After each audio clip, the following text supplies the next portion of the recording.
हरि ओम। जय माँ विंध्यवासिनी, जय बाबा विश्वनाथ।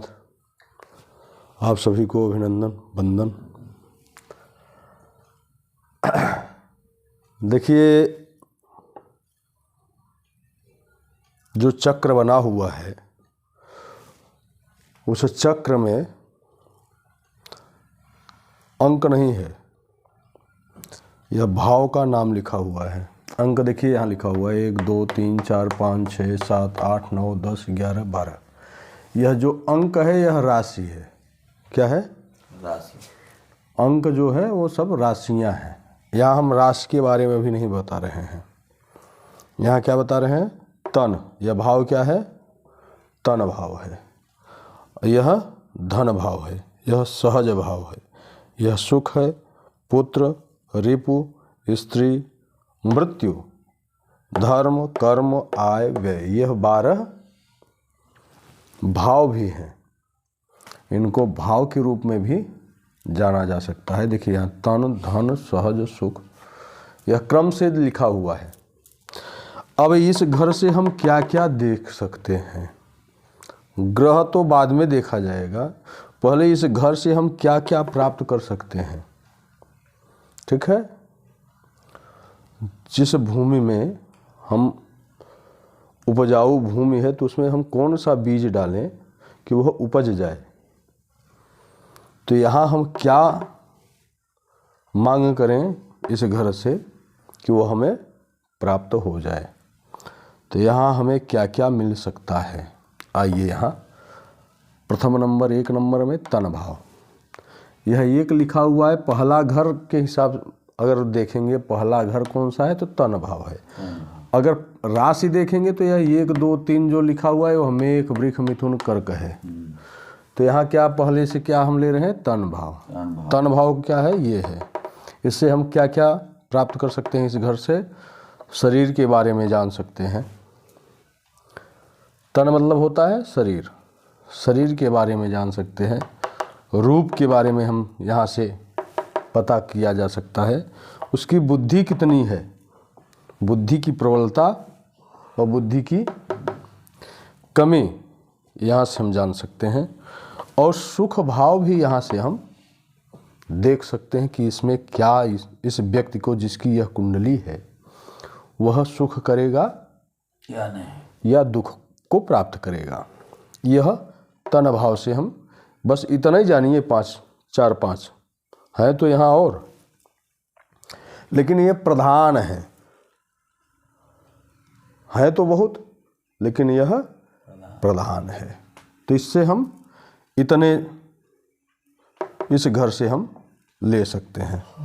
इनका फल हम यहाँ से उपजा सकते हैं। यह है दूसरा नंबर धन भाव। दूसरा नंबर धन भाव। इस भाव से धन लिखा हुआ है तो धन तो प्राप्त होगा। और क्या क्या मिलेगा? आ जाइए धन से नीचे, वहाँ से हम भूमि के बारे में भी देख सकते हैं। भूमि हमारे किस्मत में, भाग्य में है या नहीं है, तो वह रहेगा कि जाएगा, दोनों स्वरूप में आने का भी और जाने का भी देखा जा सकता है। वाहन यहाँ से देख सकते हैं। खेत देख सकते हैं हमारे पास होगा कि नहीं होगा। सामने वाले के पास जिसकी यह कुंडली है वह किस पोजीशन में है, यहाँ से देखा जा सकता है। यह क्या है? बैंक बैलेंस है। द्रव्यादि, द्रव्य से संबंधित जितने भी हैं सब यहाँ से देखे जा सकते हैं। यह क्या है? सहज। अर्थात तीसरा घर सहज का है, जहाँ से भाई, नौकर, मित्र, जो अपने सगे संबंधी हैं सबको यहाँ से देखा जा सकता है कि उनसे हमें क्या सहयोग मिल सकता है या मैं सहयोग देने वाला हूँ, यहाँ से देख सकते। यह है सुख भाव।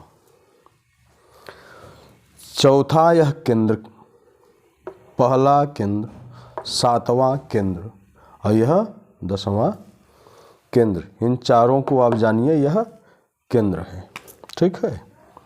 ये केंद्र है। अब यह केंद्र यह केंद्र, यह केंद्र, यह केंद्र, यह चारों में जो योग प्रबल मिलता है, मिलता यहाँ से भी है, यहाँ से भी है। यहाँ चतुर्थ में सुख देखा जाता है, तो सुख में चौथा है, यहाँ लिखा हुआ है सुख। इससे और क्या क्या हम देख सकते हैं? माता, मित्र, वाहन, भूमि आदि। यहाँ से हम यह सब देख सकते हैं, सब के बारे में जान सकते हैं। आइए पांचवें में, यह पांचवा है। जब हम पांचवें घर को पुत्र घर है, इस घर का नाम पुत्र है, भाव पुत्र का है। अब यह हम यहाँ से क्या क्या देख सकते हैं? तो पुत्र भाव से बुद्धि, संतान, मामा, नेताओं के बारे में अगर विशेष जानकारी करना हो तो उनकी कुंडली के पांचवें भाव में देखिए, ठीक है। खष्टम भाव यहाँ लिखा हुआ है रिपु, छठवें के नीचे शत्रु लिखा हुआ है। इस घर से शत्रु, रिपु, कुकर्म और रोग, यह सब यहाँ उत्पन्न होता है।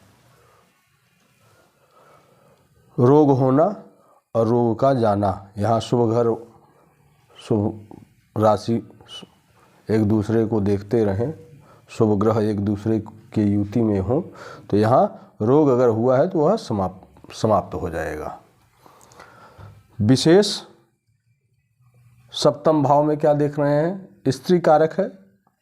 पुरुष की अगर कुंडली है तो स्त्री कारक है, अगर यह स्त्री कुंडली है तो पुरुष कारक है। तो यहाँ स्त्री है, स्त्री में सातवें में देखिए क्या देखा जाएगा? व्यापार देखा जाएगा, कर्म देखा जाएगा, अपना पूरा संगति देखी जाएगी। यहाँ वाहन भी देखा जा सकता है, भूमि भी देखा जा सकता है, लेकिन यहाँ विशेष ये है। ये क्या है? आठवां आयु कारक, यहाँ से आयु का गणना किया जाएगा, रोग होगा कि नहीं होगा, कालचक्र को देखा जाएगा, मृत्यु की गणना की जा सकती है। यहाँ से यह धर्म भाव है।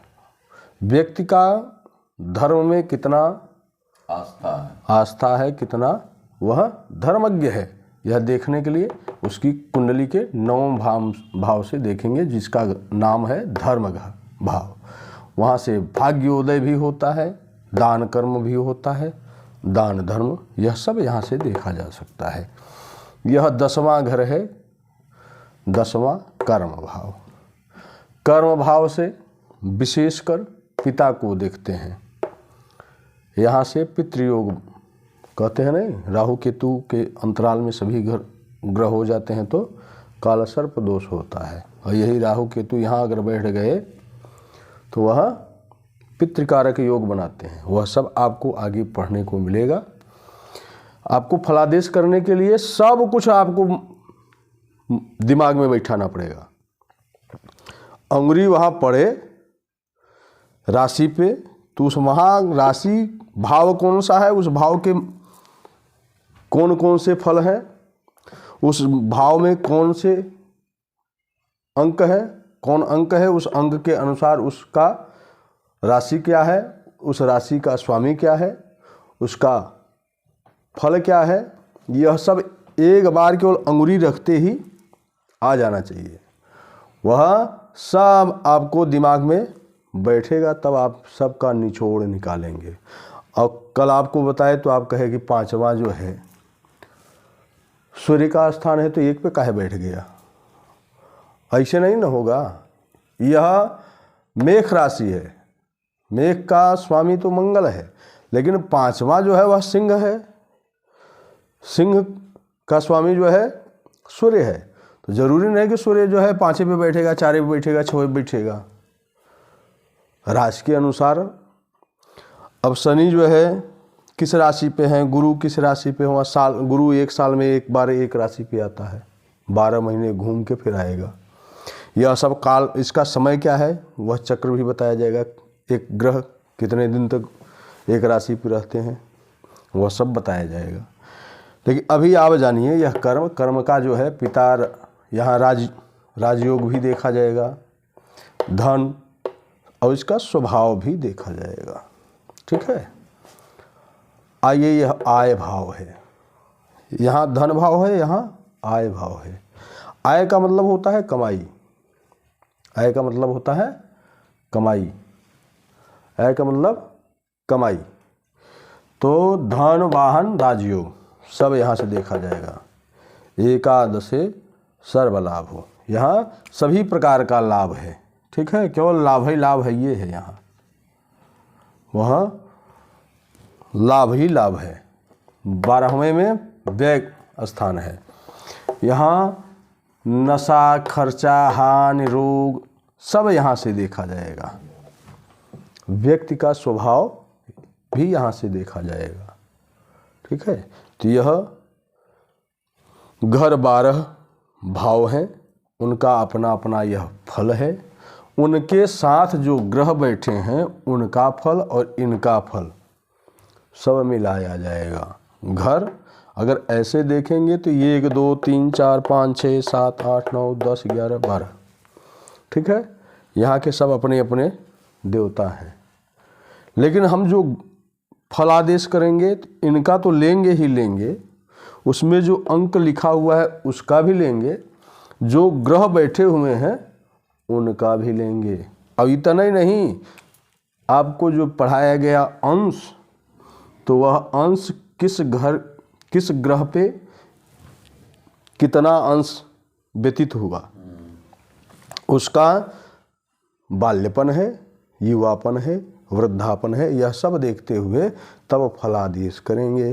तो अभी आप इसको 12 घर को इतना नहीं भी बैठाएंगे तो कम से कम इतना तो आपको पता होना चाहिए। 12 भाव इस नाम से जाने जाते हैं। बाकी राशियों के बारे में